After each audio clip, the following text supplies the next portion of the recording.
have a piece of scripture I want to read to you. It's in Matthew 26, 47 through 46. And it says this: while he was still speaking, Judas, one of the 12, suddenly arrived.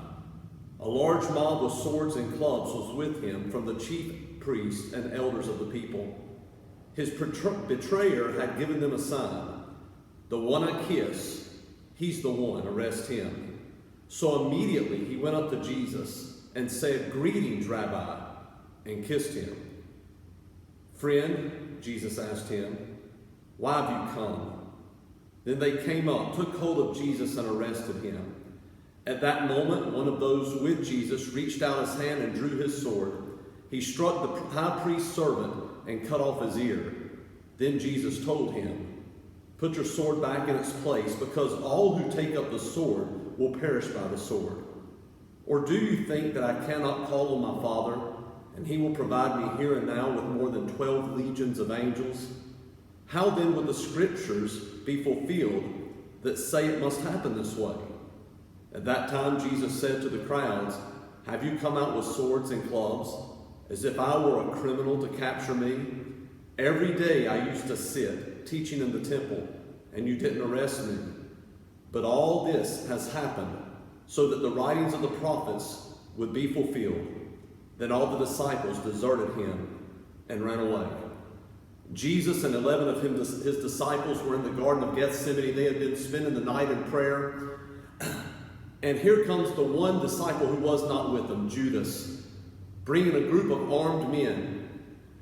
And the way he approached Jesus, he told those men, "Listen, the one I kiss, that's the one that you need to arrest. That's the one we're going to take." Now, during this time period, it was not the kiss on the cheek was not a romantic thing. It would have been a symbolic gesture from a student to a teacher in this case of, "Hey, I respect you and I honor you." And so here Judas comes and he's greeting Jesus with this symbolic gesture, basically saying, "Hey, Jesus, man, I respect you and I want to show you honor," while at the same time he is betraying Jesus and turning him over to be murdered. David in Psalm 49 or 41:9 makes a prophetic statement when he says this: "Even my close friend in whom I trusted, who ate my bread, has lifted up his heel against me." As I was reading this passage, it also made me think of another thing that David said when he was experiencing betrayal. He said this in Psalm 55, 12 through 14. He said, "For it is not an enemy who taunts me, then I could bear it. It is not an adversary who deals insolent with me, then I could hide from him. But it is you, a man, my equal, my companion, my familiar friend. We used to take sweet counsel together.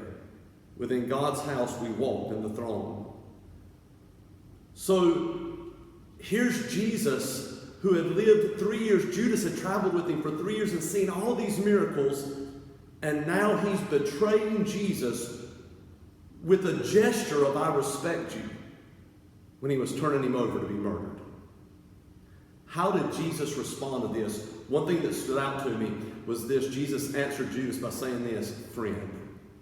He called him friend. In the midst of that betrayal, in the midst of that abandonment, he called Judas friend. One of the disciples, we believe Peter, pulled out his sword, and boy, I love Peter. I believe his heart was in the right place. I would like to think I would have done the same thing. He pulls out his sword and he begins swinging, and he cuts the ear off of a servant of the high priest. And Jesus even then says, "Hey, Peter, put your sword back. Do you not think that I can't call for 12 legions of angels?" Jesus, being the Son of God, was speaking of his power here. A legion is about 6,000 soldiers.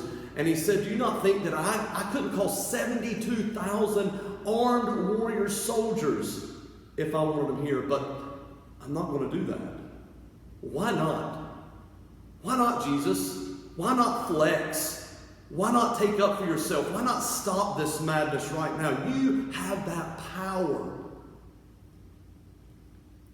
The reason he didn't is because his purpose was greater than his personal comfort.